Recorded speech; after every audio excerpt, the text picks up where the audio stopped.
Welcome to Lady Mythos. This story starts with something that shouldn't have happened. Two people on a ship crossing a quiet stretch of sea between Ireland and Cornwall. Nothing dramatic, no storm, no battle, just a drink. A simple cup passed between them, meant for someone else. And yet, that one mistake would unravel kingdoms, destroy lives, and turn their names into one of the most tragic love stories ever told. Because from that moment on, they couldn't stop loving each other. Not when it became dangerous. Not when it became wrong. Not even when it started killing them. So here's the question I want you to keep in your mind as we go through this story. Was this real love? Or were they just victims of something they never chose? Now, before we get into it, quick thing. A lot of you took part in the last quiz on the channel, and based on the results, this was one of the most requested stories. And honestly, I'm not surprised, because this one is different. Because this story isn't just about love. It's about obsession, fate, betrayal, and choices you can't take back.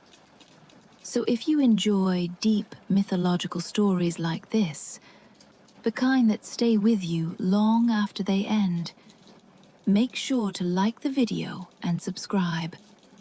It genuinely helps the channel grow and lets me know to keep making more of these. And if you've been following the channel for a while, you might remember the story of the 7 deadly trials of Rostam, a hero facing monsters and fate head-on. This story is different. There are no trials to win here, no clean victories. Just two people, slowly realizing that the thing binding them together might also be the thing destroying them. And it all begins with a child born into loss. Chapter 1. Born into Loss. The tragic beginning of Tristan. Before there was a love story, there was a loss. Not the kind people remember, not the kind that gets written into songs. A quiet one. The kind that happens before anyone is watching. Tristan was not born into joy. He was born into the aftermath of war. His father, a noble king, often named Rivellin in the old versions, had already been pulled into conflict before Tristan ever opened his eyes. Battles, alliances, betrayals. The kind of world where survival came at a cost. And his mother, Blanche Fleur. She carried him through all of it. Through fear, through uncertainty, through the constant waiting that comes when the man you love rides into war and might never return. By the time Tristan was ready to be born, the world around her was already breaking. There are different versions of what happened next, but they all agree on one thing. He came into the world at the exact moment everything else fell apart. In some tellings, his father dies before ever seeing him. In others, the news arrives just as Blanche Fleur is giving birth. The kind of news that doesn't just wound, it empties something inside you. And that's when it happens. She looks at her child, this boy who has never done anything wrong, and she names him Tristan. A name tied to sorrow. A name that, in many interpretations, echoes the word priest, meaning sadness. Not because she didn't love him, but because of the moment he arrived in. Because sometimes a name isn't a blessing, it's a memory. And then she's gone. Not long after giving birth, Blanchefleur dies. No long goodbye, no moment where he gets to know her, just absence. So before Tristan ever takes his first real step into the world, he has already lost both parents. And here's where the story quietly shifts. Because this isn't just tragedy for the sake of it. In Celtic-rooted stories like this, beginnings matter. They set the tone for everything that follows. A child born into loss doesn't grow up the same way. They learn to survive before they learn to trust. They carry something with them, even if they don't understand it yet. Tristan is taken in, raised far from the life he was meant to inherit. In some versions, he's hidden away for his safety. In others, he's fostered in another land, trained quietly, almost anonymously. He grows up not as a prince surrounded by power, but as someone who has to earn his place. And that changes him. He becomes skilled, not just in one thing, in everything. Fighting, hunting, music. Especially music. There's something almost strange about that detail. Because in a story filled with warriors and kings, Tristan is remembered not just for his strength, but for his harp. A quiet skill, a human one. It's as if the story is already telling you something. This isn't just going to be about battles. As he grows older, his presence starts to stand out. There's something about him people can't quite explain, a kind of calm confidence mixed with something heavier underneath. Like he's carrying a weight no one else can see.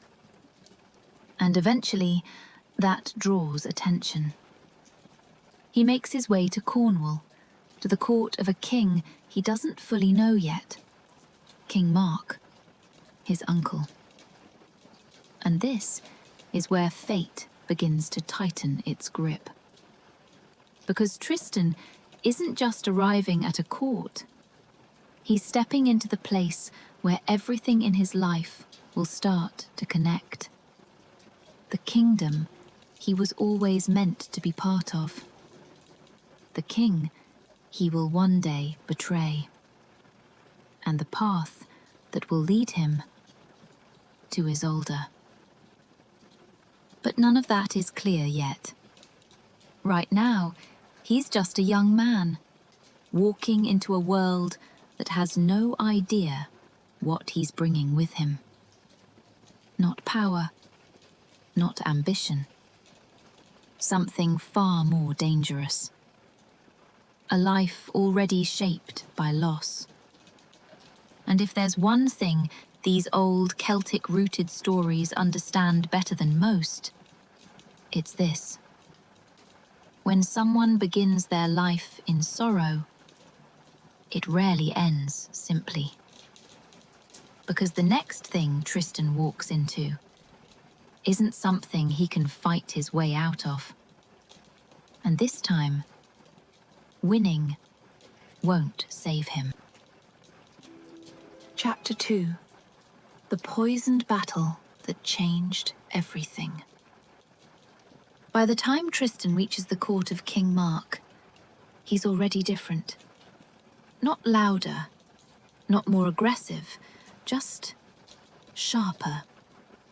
The kind of person people trust quickly and envy just as fast. At first, everything goes right. Mark welcomes him, the court respects him, and Tristan proves himself almost immediately. He's not just skilled, he's exceptional. Fighting, hunting, music, it doesn't matter. He stands out.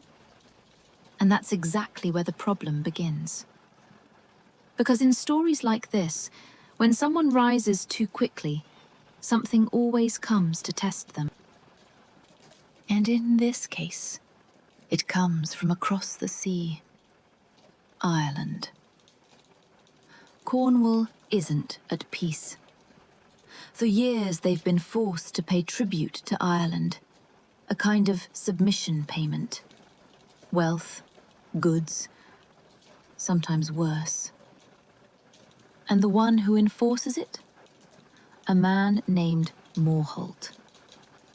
Now, Morholt isn't just another warrior. In most versions of the story, he's described as something close to unstoppable. Huge, experienced, feared.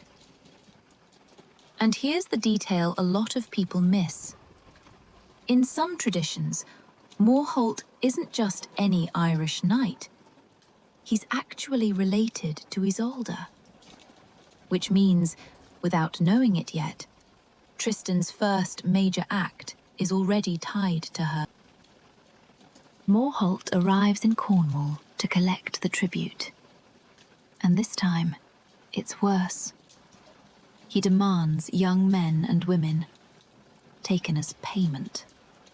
Not gold, not silver, people.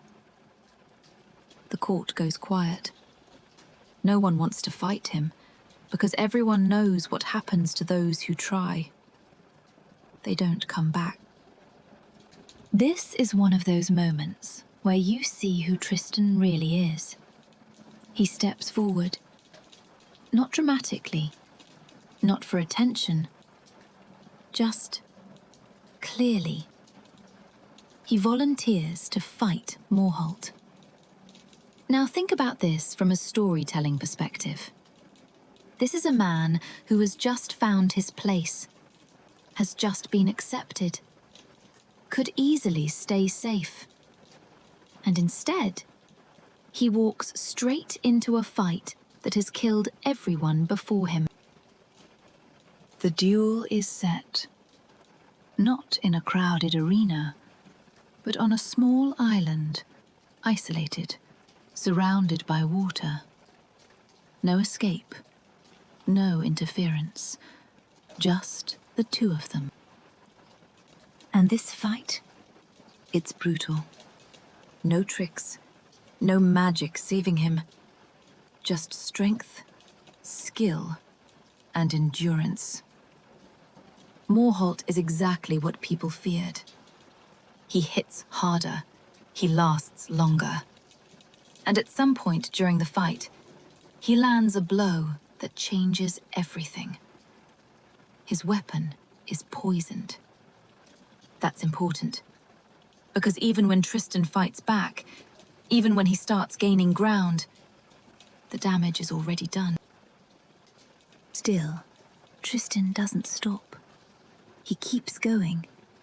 And eventually, he does something no one else has managed to do. He kills Morholt. But not cleanly, not easily. When Morholt falls, a piece of Tristan's sword breaks off and stays lodged in his skull. That detail matters. It's going to come back later in a way that completely shifts the story. Tristan wins. Cornwall is free from tribute. The court celebrates. He becomes a hero overnight. But here's the part that changes everything. He's dying. The poison from Morholt's weapon isn't like a normal wound. It doesn't heal. It spreads. Slowly, painfully, constantly. And no one in Cornwall can stop it.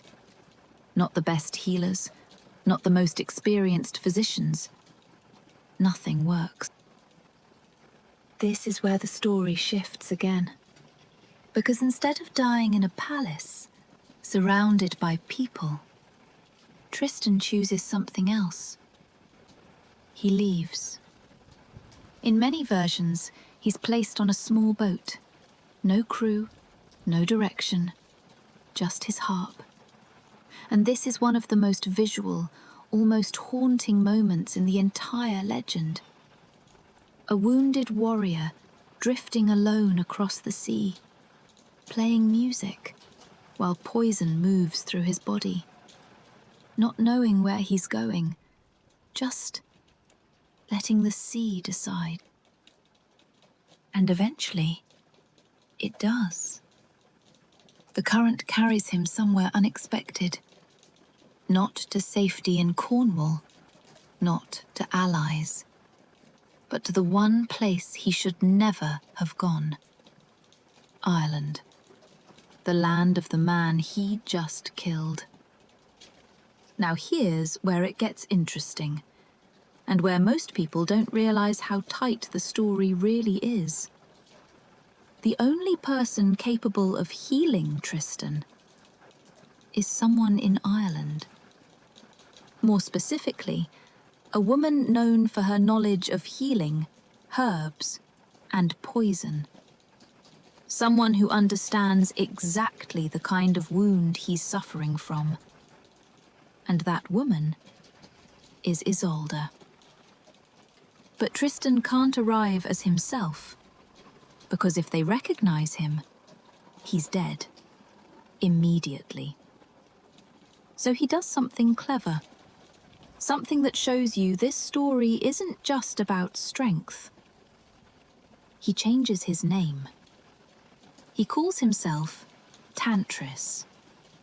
It's literally Tristan rearranged, one of those small details that feels almost too perfect. And like that, the man who killed Ireland's greatest warrior walks straight into Ireland, asking for help.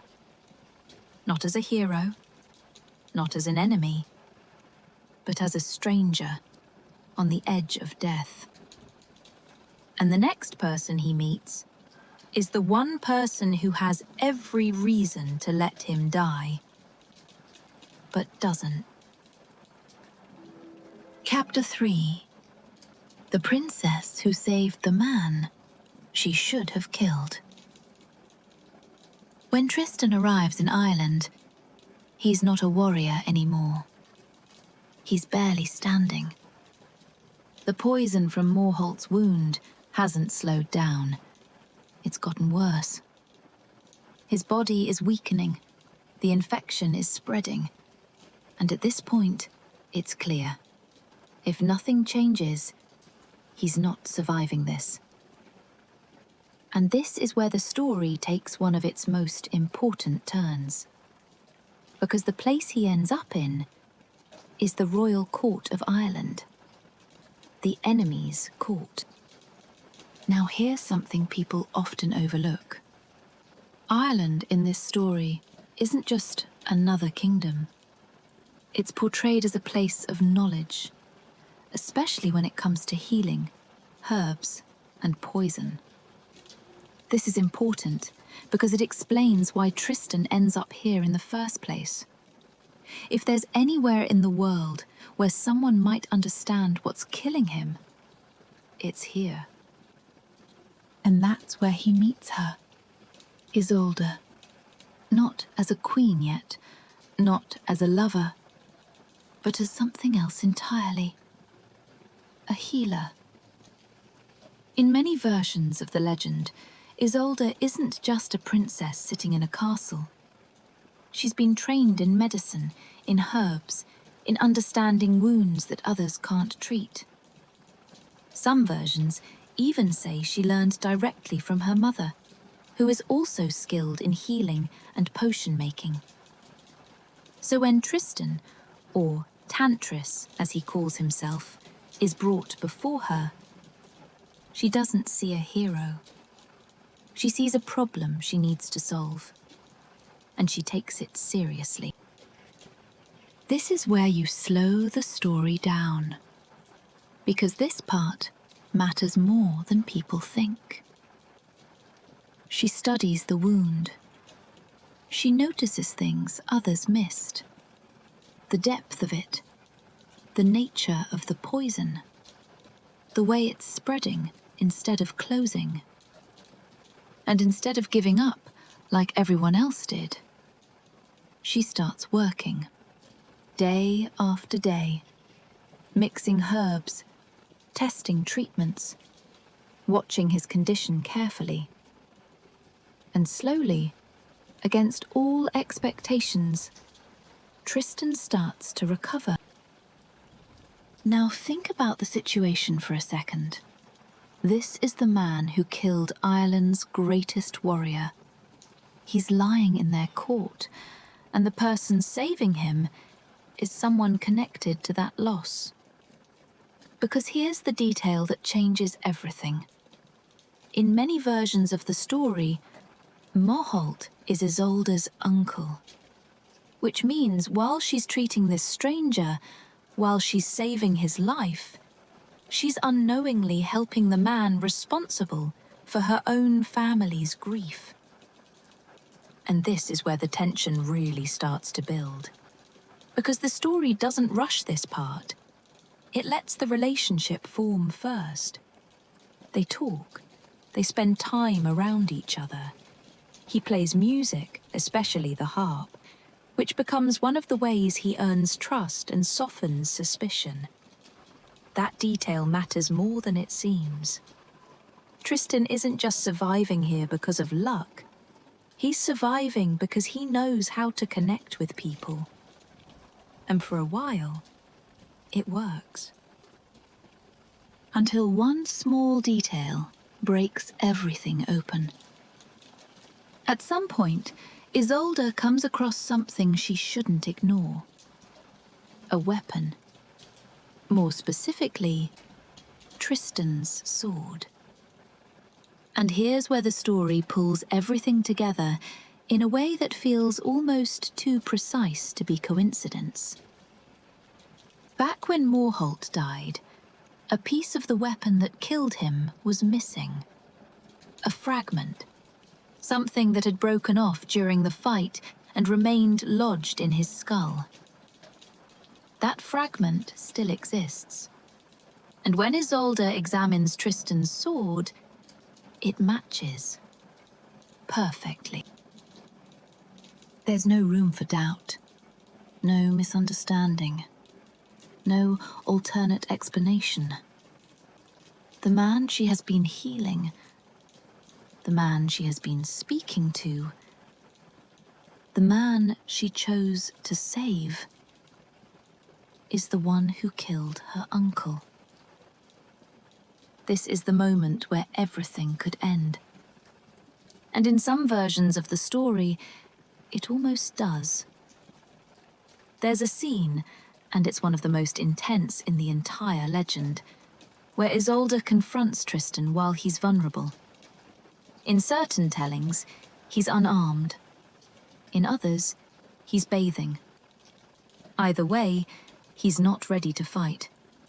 She has the advantage. She has the reason. And now, she has the truth. And she considers killing him. Not out of impulse, not out of chaos, but because, logically, it's the right thing to do. He killed her family. He came into her land under a false identity. He deceived her. Everything about this situation points to one outcome.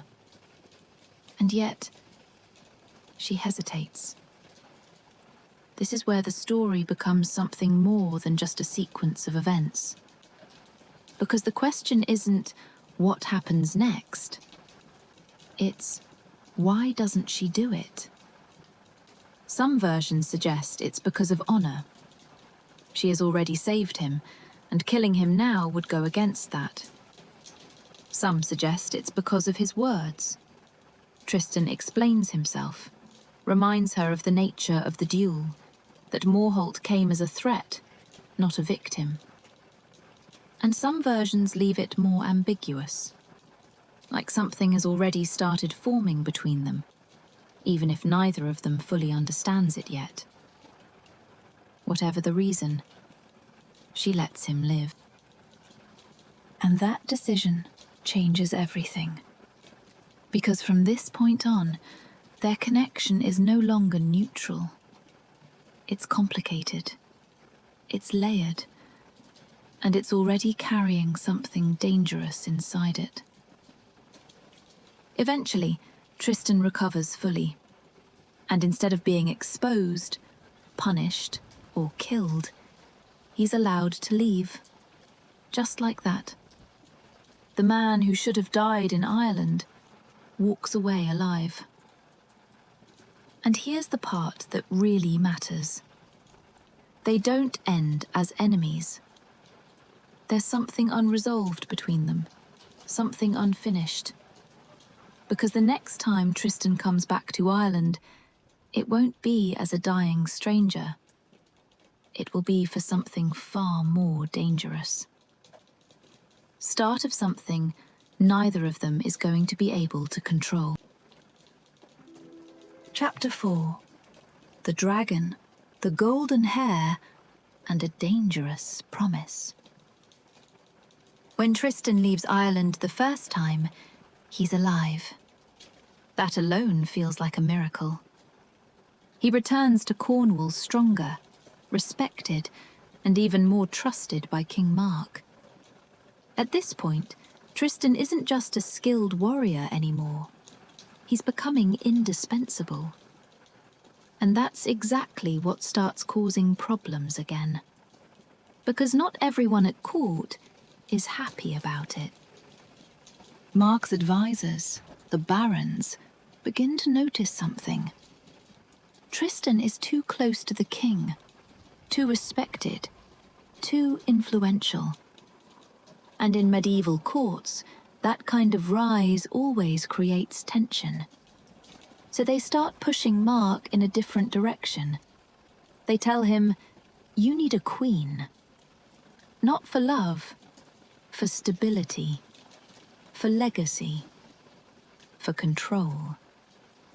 At first, Mark resists. He's not interested in marriage.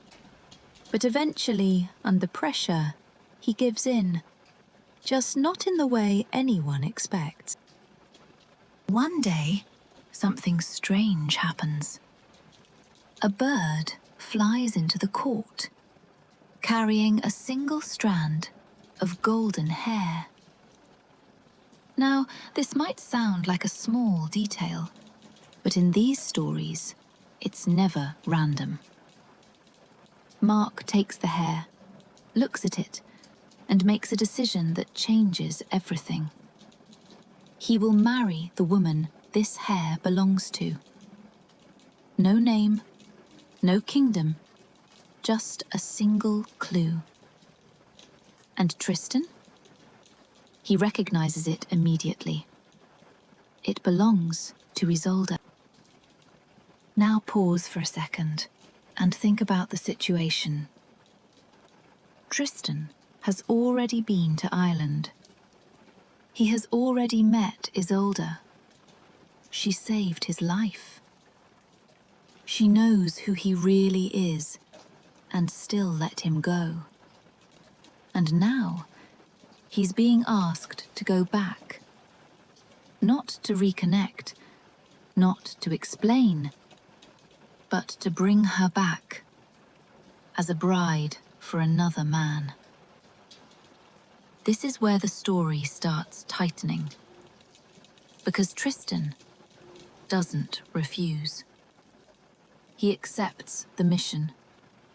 And this decision is one of the most important turning points in the entire legend. Because from this moment on, everything he does starts pulling him closer to something he won't be able to control. So he sails back to Ireland. Again. But Ireland isn't the same as when he left. This time, there's a new problem. a much bigger one. A dragon. In many versions of the story, Ireland is being terrorized by a creature that no one has been able to defeat. It's destructive, unpredictable, and deadly. The kind of threat that stops an entire kingdom in its tracks. And like most stories involving dragons, there's a reward. Whoever kills it can claim Isolde's hand in marriage. So now Tristan's mission becomes more complicated. He didn't come here to win Isolde. He came to bring her back to Mark. But the only way to get close to her is to face the dragon. And he does it. This fight is different from Morholt. That was controlled, structured, one opponent. This is chaos. The dragon is described as massive, violent, and toxic. Its breath alone is enough to kill, and just like before, poison plays a role here too. Except this time, it's even worse. Tristan fights it anyway. And eventually, he wins. But not without cost. After killing the dragon, he cuts out its tongue as proof. A small but important detail that comes back quickly. Because the poison from the dragon doesn't just fade. It hits him hard. He collapses. And here's where the story pulls another twist. While Tristan is lying there, unconscious, someone else finds the dragon's body. A man who didn't fight it, didn't earn it, didn't risk anything. And he takes the credit. He goes back to the court and claims he killed the dragon. He deserves to marry Isolde. And for a moment, it works. Because Tristan isn't there to tell the truth. But Isolde isn't convinced. Something doesn't add up. And in these stories, she's not just passive. She notices things. She questions things. So she goes out to find proof. And eventually, she finds Tristan. Alive, but barely. And this moment matters more than people realize. Because this is the second time she sees him like this. Broken, poisoned, on the edge of death. And once again, she helps him. But this time, everything is different. She already knows who he is. There's no disguise, no confusion. And yet, she still chooses to save him. At the same time, the truth about the dragon starts coming out. The missing tongue, the inconsistencies, and eventually, it becomes clear. Tristan was the one who killed it. The false hero is exposed. The claim collapses. And just like that, Tristan stands as the true victor. But here's the problem. Winning means he has the right to claim Isolde. And this is where things get complicated in a way that sets up everything that follows. Because Tristan doesn't take that right. Instead, he keeps his promise. He tells them he came on behalf of King Mark of Cornwall, that he fought the dragon not for himself, but to bring Isolde back as Mark's bride. And this is one of those decisions that seems simple in the moment, but carries massive consequences. Because now, Isolde knows. He risked his life again. He proved himself again. He could have chosen her, and he didn't. But he's also the only man in the room who truly understands her. The only one she's connected with in a way that doesn't feel forced or political. And now, she's being asked to leave her home, to marry someone else, guided by the same man she's already saved twice. That's not a normal situation. That's the beginning of something unstable. And this is where the story quietly sets up its biggest turning point. Because everything up to now, the battles, the poison, the secrets, none of it compares to what's about to happen next. Because the journey back to Cornwall is where everything finally breaks. And it all starts with a drink that was never meant for them. Chapter 5. The drink that was never meant for them. Up until this point, everything that's happened can still be explained. Tristan fought because he chose to. He travelled because he had a mission. Isolde helped him because she made a decision. Even the tension between them, you could argue it was building naturally. But what happens next? This is where the story changes completely. Because from this moment on, you can't clearly separate choice from fate anymore. The ship leaves Ireland. It's a long journey back to Cornwall. No battles, no enemies chasing them. Just open sea, time, and distance from everything they've just gone through. On board, everything looks calm. Isolde is travelling to marry King Mark. Tristan is there to deliver her. And between them, there's something unspoken. Not love, not yet, but something unresolved. Now here's an important detail that often gets missed. Isolde does not come unprepared. Her mother, the Queen of Ireland, knows this marriage is political. She knows Isolde is being sent away to a man she doesn't love. So she prepares something. A potion. Not just any potion. Something very specific. A drink meant to ensure that Isolde and King Mark would love each other deeply, completely, and permanently. Think about what that means for a second. This isn't a random magical accident waiting to happen. This is intentional. A planned solution to force harmony in a marriage that otherwise has none. The potion is powerful. In some versions, it's said to bind two people together for life. In others, it lasts for a set number of years. But even then, the emotional impact goes far beyond that. And it's not given to Tristan. It's not meant for him at all. It's entrusted to Isolde's mate, Brangian.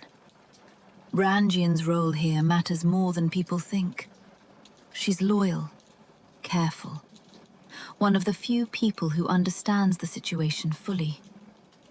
And she's given a simple instruction. Make sure Isolde and King Mark drink this, together. That's it. That's the plan. And for a while, everything stays under control. Until one moment. One small mistake. Depending on the version, it happens slightly differently. Sometimes it's heat, sometimes exhaustion, sometimes simple carelessness. But the outcome is always the same. Tristan and Isolde are alone. They're thirsty, and they find a drink.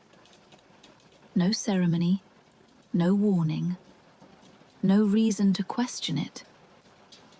They share it. And almost immediately, something shifts. Not dramatically, Not all at once, but unmistakably. This is where you slow everything down, because this is the turning point of the entire story. At first, it's subtle. A change in how they look at each other. A pause that lasts a little too long. A kind of awareness that wasn't there before. And then it deepens. The distance between them disappears. The hesitation fades. And what was once controlled becomes impossible to ignore. Now here's where the story gets interesting, and where you, as the storyteller, need to lean into the tension. Are they falling in love because of the potion? Or is the potion just removing the barriers that were already there? Different versions answer this differently. Some say the potion creates the love completely. Others suggest something was already building, and this just made it unavoidable. But from their perspective, that question doesn't matter. Because what they feel is real, and it's immediate. Everything changes. The mission is no longer simple. The journey is no longer neutral. And the roles they were supposed to play start breaking apart. Tristan isn't just escorting Isolde anymore. And Isolde isn't just a future queen. They are now connected in a way that doesn't make sense. A way that shouldn't exist. And here's the part that makes this even more dangerous. They both understand what this means. This isn't a hidden secret yet. It's a realization. They know. She is promised to King Mark. He is loyal to that king. And what they're feeling cannot be allowed. But knowing that doesn't stop it. That's what makes this moment so powerful. Because in most stories, characters choose love. They move toward it. They fight for it. Here, they don't even get that chance. It happens to them. And from this point forward, every decision they make will be shaped by something they didn't choose. The closer the ship gets to Cornwall, the worse it becomes. Because reality is waiting for them. A king, a court, a marriage. A world where what they're feeling cannot exist openly. And yet, the love, it doesn't fade. It doesn't weaken. It doesn't go away. It grows. And this is where the real conflict begins. Not with enemies, not with battles, but with something far more difficult to fight. Themselves. They both understand exactly what this means. And still, neither of them pulls away. Because whatever just started on that ship isn't going to stay there. Chapter 6. Married to a king, loving someone else. By the time the ship reaches Cornwall, nothing is simple anymore. From the outside, everything looks exactly how it should. A princess arriving to marry a king. A loyal knight completing his mission. A court preparing for celebration. But underneath that, everything is already broken. Because Tristan and Isolde don't arrive as strangers. They arrive already connected, already aware that what happened on that ship didn't stay there. And now they have to pretend none of it exists. The wedding is arranged quickly. That's important. Because in stories like this, speed isn't just convenience, it's control. The sooner Isolde becomes queen, the less room there is for doubt, questions, or complications. But there's one problem. One detail that could destroy everything before it even begins. In medieval courts, especially royal ones, marriage isn't just symbolic. It's physical. It's political. It's proof. And Isolde is no longer untouched. Now, this is where a lot of modern retellings skip or soften what happens next. But it's actually one of the most important and lesser-known parts of the story. Brangian steps in. The same Brangian who guarded the potion. The same one who understands exactly what's at stake. On the wedding night, she takes Isolde's place. It's not emotional. It's not romantic. It's calculated. She goes to King Mark in Isolde's place, so that when the marriage is confirmed, no one questions it. No suspicion. No scandal. And it works. Mark believes everything is exactly as it should be. The marriage is secure. The kingdom is stable. But this moment creates something dangerous. Because now, there's no going back. Isolde is officially the Queen of Cornwall. And Tristan? He's still right there. Close enough to see her. Close enough to speak to her. Close enough to make forgetting impossible. And this is where the story shifts from tension into something much more unstable. Because the feeling between them doesn't fade after the potion. It doesn't settle. It doesn't become easier to manage. It gets worse. They try to control it. At first.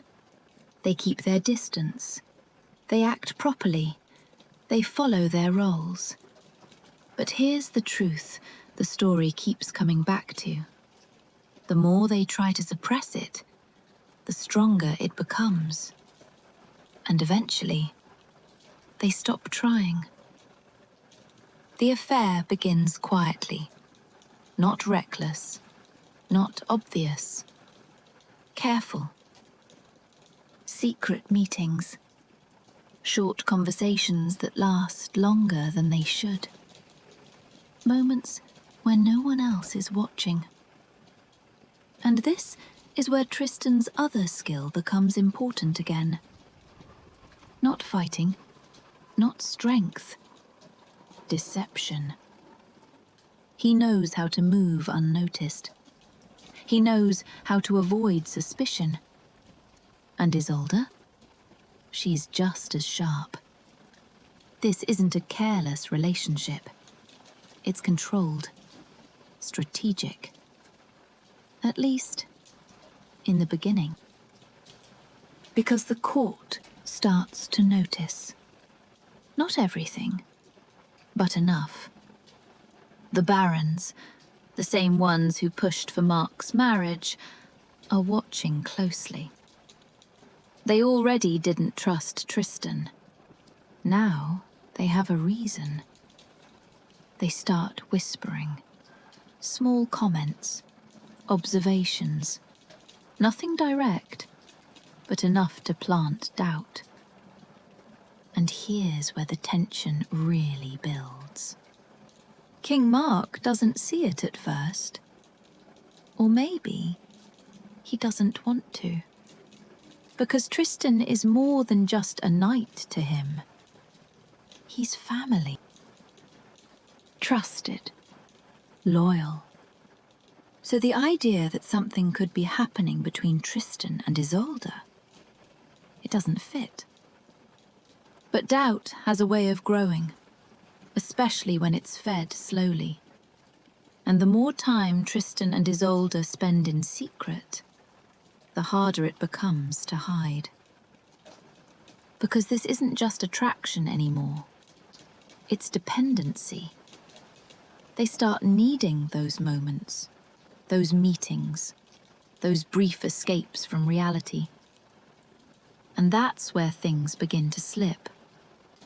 A look that lasts too long. A meeting that almost gets seen. A moment that doesn't go unnoticed. Nothing confirmed, but enough to make the court uneasy.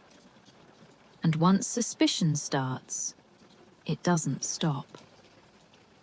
At first, it looks like they're getting away with it. But the truth is, they've already been seen.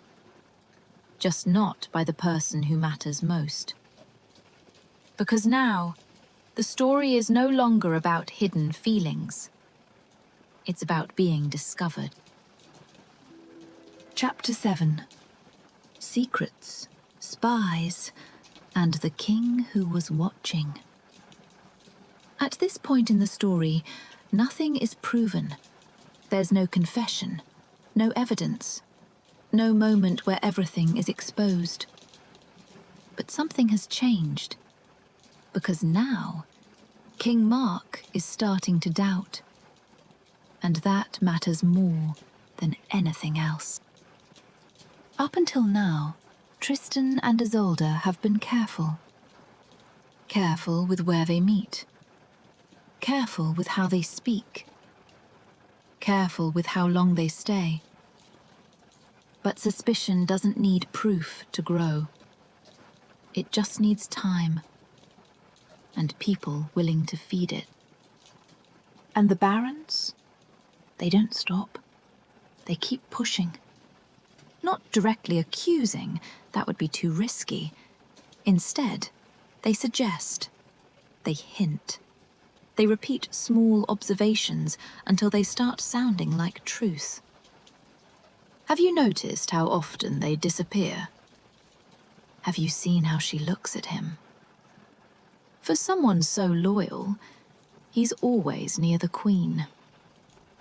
At first, Mark resists it, because trusting Tristan is easier than questioning him. But eventually, he starts watching. And this is where the story becomes something else entirely. Not a romance, not a tragedy, a game. Because now, Tristan and Isolde aren't just hiding love. They're trying to stay ahead of someone who is actively looking for the truth. And Mark doesn't act blindly. He tests them. This is one of the most interesting parts of the legend, and one that's often overlooked. Mark doesn't immediately punish. He observes. He sets traps. Small ones at first. He pays attention to patterns. Where Tristan goes. When Isolde is alone. Who is nearby. And then he starts setting situations where they might slip. One of the most well-known versions involves something simple, but effective. Flour. Mark has the floor covered in fine flour outside the Queen's chamber. The idea is straightforward. If Tristan goes to her at night, he'll leave footprints. Now here's where the tension spikes. Because Tristan finds out. And instead of avoiding the meeting, he adapts. He jumps. In some versions, he leaps across the space to avoid touching the ground. But there's a problem. He's already injured. And when he lands, his wound opens. Blood hits the floor. So even though there are no footprints, there's still evidence. This is how close they are to being caught. Not once, not twice, but repeatedly, and it keeps happening. Another version involves a dwarf, sometimes called Frokin, who was brought in specifically to help expose them. This detail matters because it shows how far Mark is willing to go. He doesn't just rely on instinct anymore.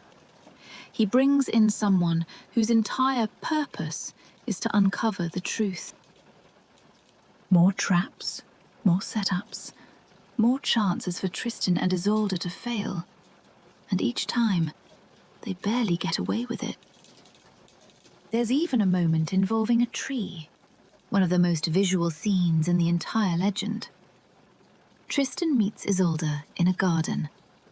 They think they're alone, but Mark is hidden above them, watching, listening.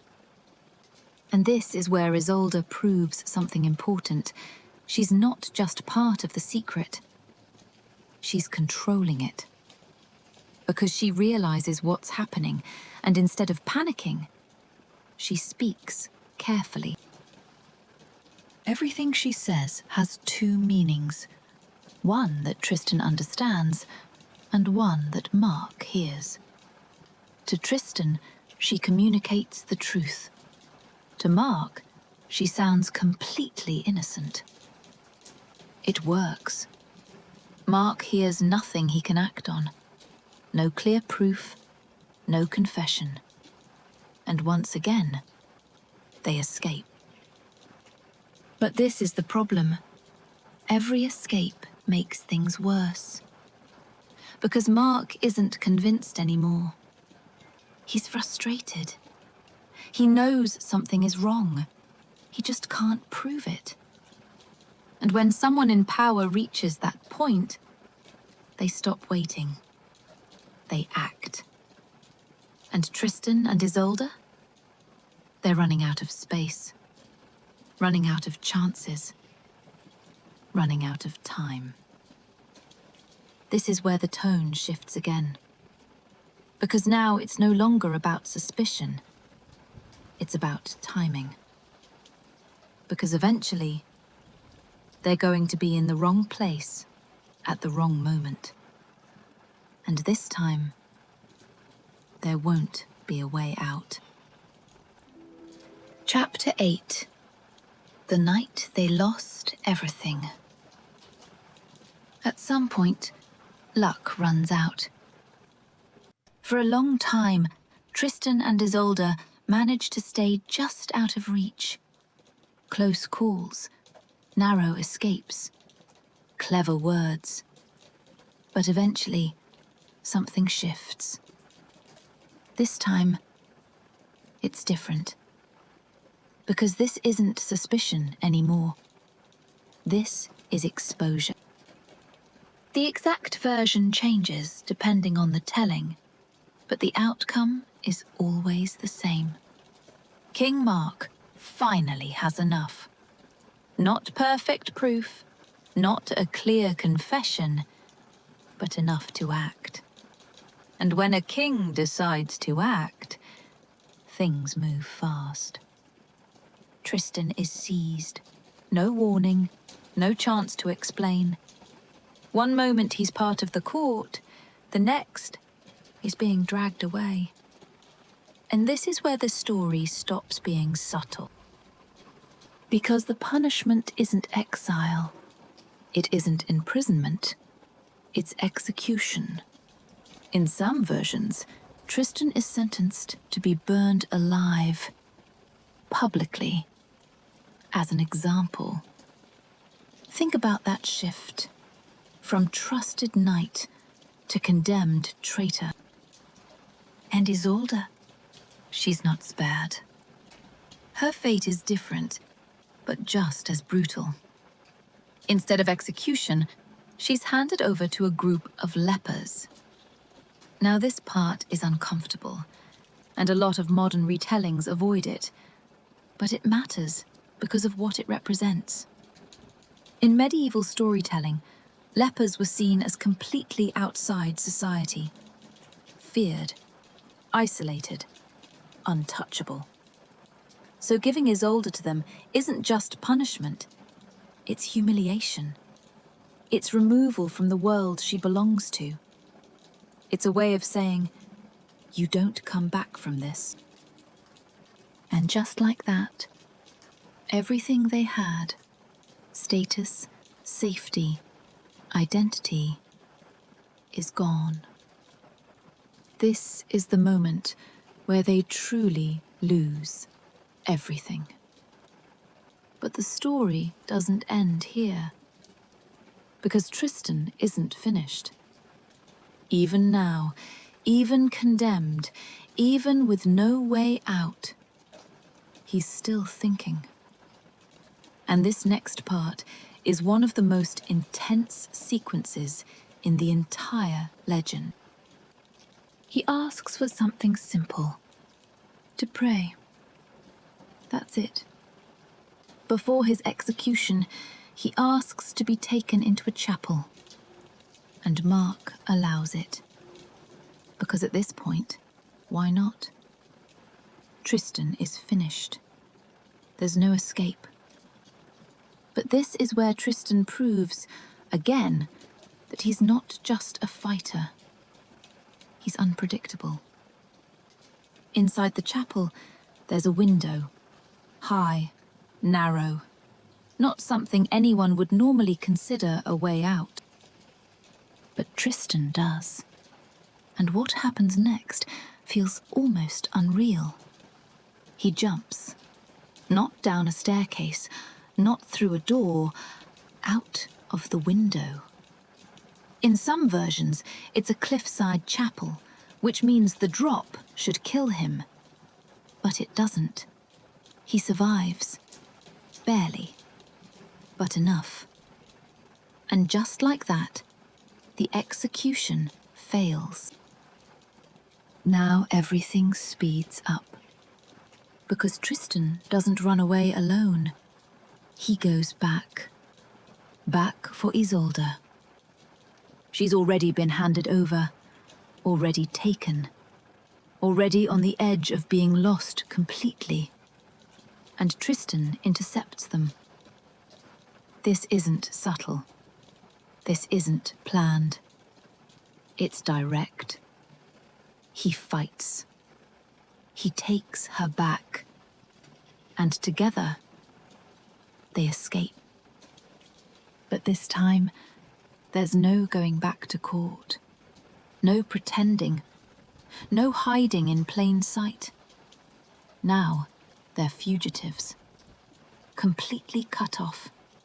From the kingdom. From protection. From everything they once had. And this is where the story changes again. Because up until now, their love existed inside the system. Hidden, but still within it. Now, they're outside it completely. No rules, no protection, no safety net. Just the two of them. And this is the first time they truly get what they thought they wanted. To be together, without interruption, without watching eyes, without fear of being caught. But here's the part that makes this chapter hit harder than it first seems. This freedom comes at a cost they haven't fully understood yet. Because the world they've just left behind was also the only thing holding everything together. And without it, things are about to become much harder, much quieter, much more real. Chapter 9. The forest where love survived, but nothing else did. When Tristan and Isolde disappear, they don't go somewhere safe. They go somewhere forgotten, deep into the forest. Not a peaceful place, not some hidden paradise. This is rough land. Cold nights, no protection, no structure, no court, no rules. And for the first time in the entire story, there's no one watching them. No king, no spies, no expectations. It's just them. And at first, that feels like freedom. This is what they were risking everything for, right? To be together. No secrets, no hiding. But reality sets in fast. Because being together isn't the same as being safe. They have no shelter, no servants, no comfort, no certainty about what comes next. Everything becomes survival. They hunt for food. They build what little shelter they can. They move constantly because staying in one place is dangerous. And this is something most people don't expect from the story. This part isn't romantic. It's difficult. The forest strips everything away. Titles don't matter here. Being a queen doesn't matter. Being a knight doesn't matter. Out here, they're just two people trying to survive. And over time, something changes. Not their connection, that stays, but everything around it. Because when you remove everything else, the court, the structure, the tension of being watched, what you're left with is just the relationship itself. And it's not as simple as it used to be. This is where the story becomes quieter, but more intense. They're no longer running from being caught. They're dealing with what it actually means to be together. And then, one moment happens that defines this entire chapter.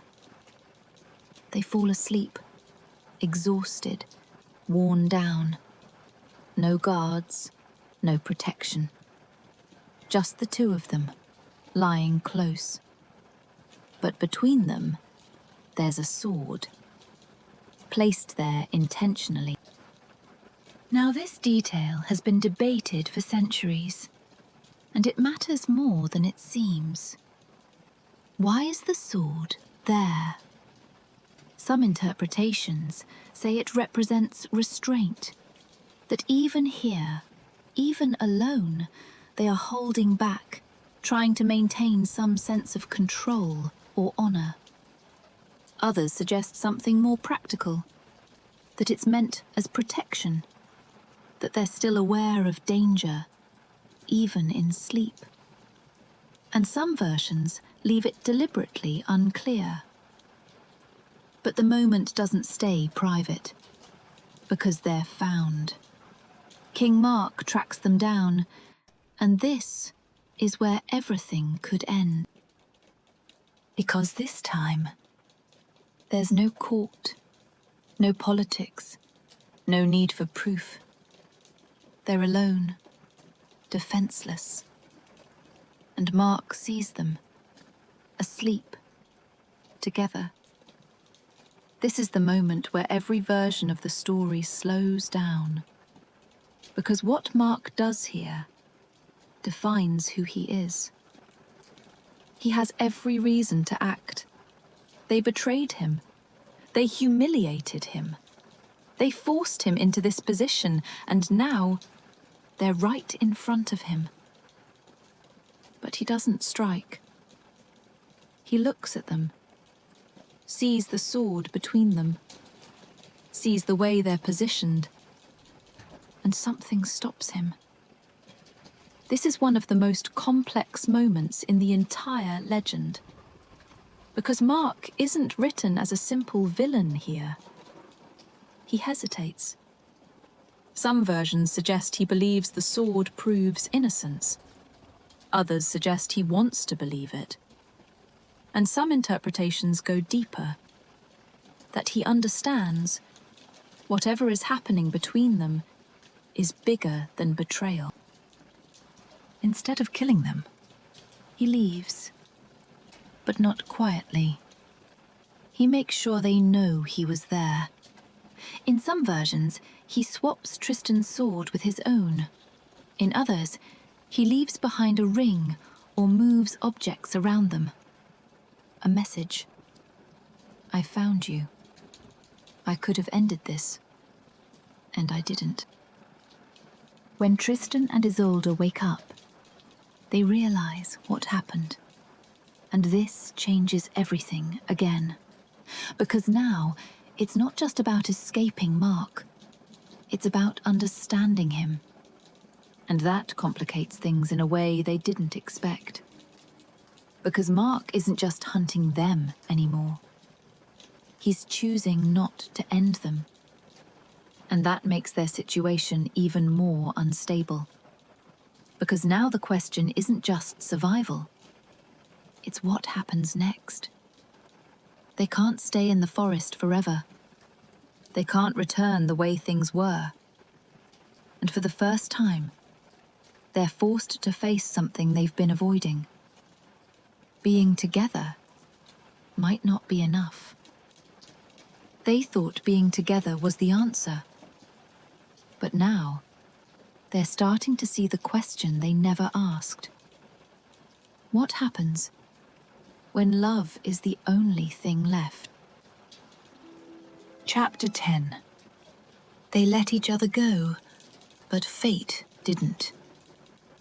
When Tristan and Isolde wake up in the forest, it doesn't feel like escape anymore. It feels like something has already ended. Because this time, nothing is chasing them. No soldiers, no spies, no king waiting to punish them. And somehow, that's worse. For so long, everything between them has been driven by pressure, by risk, by the constant feeling that time is running out. But now, there's no urgency left, and without it, they're forced to face something they've been avoiding the entire time. What does this actually become, if it continues? Because the truth is, this version of their life doesn't work. There's no future in the forest, no way to build anything, no way to exist beyond the next day. And for the first time, they both understand that clearly, not emotionally, not dramatically, just realistically. And that realization changes everything. Because up until now, you could argue that none of this was fully their choice. The potion, the circumstances, the way everything kept pulling them back together. But here, that excuse disappears. Now, they have space. And space forces decisions. In many versions of the story, this is where Tristan steps back first. Not because he wants to, but because he sees what staying will do. To Isolde, to Mark, to whatever is left of their lives. And for the first time, he chooses something that goes against everything that's been driving him. He lets her go. No dramatic speech, no argument, just a decision. Isolde returns to Cornwall, back to the court, back to the role she was placed in from the beginning. And Tristan? He leaves completely. No hidden meetings, no staying close. He disappears. And this is the part where most people expect the story to settle. Because from the outside, it looks like it worked. The king has his queen back. The scandal fades. The danger disappears. Everything goes quiet. But quiet doesn't mean resolved. Because the one thing that hasn't changed is what they feel. And now, instead of being driven by proximity, it's driven by absence. And absence is different. It doesn't fade. It sharpens. every memory becomes clearer. Every moment feels more important than it did at the time. And here's where the story answers something without saying it directly. If the potion was the only reason for all of this is where it should start fading. But it doesn't, which means something else is holding it in place. And that's where things start to fall apart in a different way. Because Tristan tries to move on. Not immediately, not easily, but eventually, he tries to replace what he lost. And that's the mistake. Because what comes next doesn't feel like a new beginning. It feels like a repetition. And this time, there's no misunderstanding, no accident, no confusion about what he's doing. He knows exactly what he's leaving behind. And still, he does it. Which raises a much harder question than anything we've asked so far. If this was fate, why is he still making choices that lead him back to the same place? Because the next person he meets doesn't just remind him of Isolde. She carries the same name. And that's where the story stops feeling like coincidence and starts feeling like something he can't escape. Chapter 11. The Second Isolde, and the lie that ended it all. After Tristan leaves Cornwall, the story doesn't end. It just gets quieter. For a while, it looks like he's doing what people are supposed to do after something like that. Move on. He travels, fights in different lands, builds a reputation outside of King Mark's court, becomes known not just as a knight, but as someone people rely on. And eventually, he meets someone. Her name is Isolde. Not the same Isolde, but close enough that it matters. She's often called Isolde of the White Hands. Different background, different personality, different life. But the name is the same. And that detail isn't accidental. Because when Tristan marries her, it looks like a new beginning. From the outside, everything makes sense. He's far from Cornwall, far from the past, starting something stable. But this is where the story gets uncomfortable again. Because this isn't really moving on. It's replacing, and not even successfully. In many versions of the story, Tristan never fully commits to this marriage. Not emotionally, not completely. He's present, but not there. And Isolde of the White Hands notices. That's important, because she isn't just a background character. She becomes part of the tension. She knows something is missing. She just doesn't fully understand what, at first. And this is where the story brings back something familiar. Poison. Tristan is wounded again. Different battle, different place, same outcome. The wound doesn't heal. The infection spreads, and just like before, there's only one person who can save him. Isolde of Ireland. The original Isolde. The one he never stopped thinking about. So he makes a decision. He sends for her. And this moment matters more than anything that came before it. Because now, there's no confusion, no potion, no accident. He knows exactly who he needs. And she comes. As soon as she hears, she sets sail. No hesitation, which answers another part of that question we've been carrying through the entire story. This isn't just the potion anymore, because distance didn't end it. Time didn't weaken it. And now, even after everything, she's still coming back. But here's where everything breaks. Before she leaves, a signal is agreed. Simple, clear. If Isolde is on the ship returning to Tristan, the sail will be white. If she is not, the sail will be black.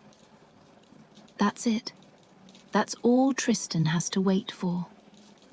And now the story slows down again, because Tristan can't move. He's too weak, too close to the end. All he can do is wait, watch the horizon. And beside him is Isolde of the white hands, the woman he married, the one who stayed, the one who sees everything now. Because at this point, she understands. She knows who he's waiting for. She knows what she is not. And that's where the final decision happens. The ship appears in the distance. And Tristan asks the only question that matters. What color is the sail? Now this moment is one of the most famous in the entire legend. And it's also one of the simplest, because the answer decides everything. And she lies. She tells him, it's black. Not white, not hope, nothing. And just like that, Tristan lets go. No fight, no last attempt. Because if she isn't coming, there's nothing left to hold on to. And he dies. Moments later, the ship arrives, with a white sail. Isolde of Ireland steps onto the shore, already too late. And this is where the story reaches its final emotional point. She finds him, sees him, understands immediately what happened. And there's no dramatic reversal, no miracle. She lies beside him, and she dies there too. Not from poison, not from injury, but from the weight of everything that led to this moment. And just like that, it's over. No reunion, no resolution. Just two people who were pulled together in a way they never chose and couldn't escape. But even that isn't the real ending. Because what happens after their deaths is what turns this story from tragedy into legend. Epilogue. Why Tristan and Isolde still feels real today. If the story ended with their deaths, it would already be tragic. But that's not why people kept telling it. Because the real ending doesn't happen on the shore or in that final moment beside him. It happens after. In many versions of the legend, Tristan and Isolde are buried apart. Different graves, different places. And that should be the end. But it isn't. Because something begins to grow. From Tristan's grave, a tree rises. And from Isolde's, another. Slowly, over time, they bend toward each other until their branches meet and twist together. Now here's the part that makes this detail stay with people. In some versions, those branches are cut apart, again and again, and each time they grow back, no matter what's done to separate them. That's the image this story leaves behind. Not the ship, not the lie, not even their deaths. Just this quiet, stubborn idea. Some things don't stay apart. And that's where this stops being just a story. Because Tristan and Isolde isn't remembered for what happened. It's remembered for what it forces you to question. Was it love? Or something else? Because if you really look at what their relationship did, it didn't make their lives better. It took everything from them. Their place, their stability, their future.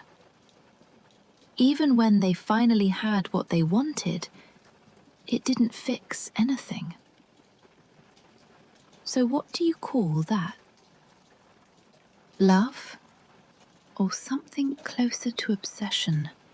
Something that feels real, but slowly takes over everything else. The story never gives you a clear answer. And that's exactly why it stays with you. And then there's the harder question. Was any of this their choice? Because it's easy to point to the potion, to say that everything started there, one mistake, one drink. But if that's true, then why didn't it fade? Why didn't distance weaken it? Why didn't time break it? Why did they keep finding their way back to each other, even when they knew exactly how it would end? At some point, it stops being about the potion and starts being about them, about the decisions they kept making. And that's where the story becomes uncomfortable, because it suggests something most people don't like to admit. Sometimes, knowing something will ruin everything isn't enough to stop it. And that's why this story still feels real. Not because it's romantic, but because it isn't. It's complicated. It's messy. It doesn't fit into a clean ending. It's the kind of connection that doesn't make sense, but still feels impossible to walk away from. And maybe that's why it lasts. Because even now, you're left with the same question we started with.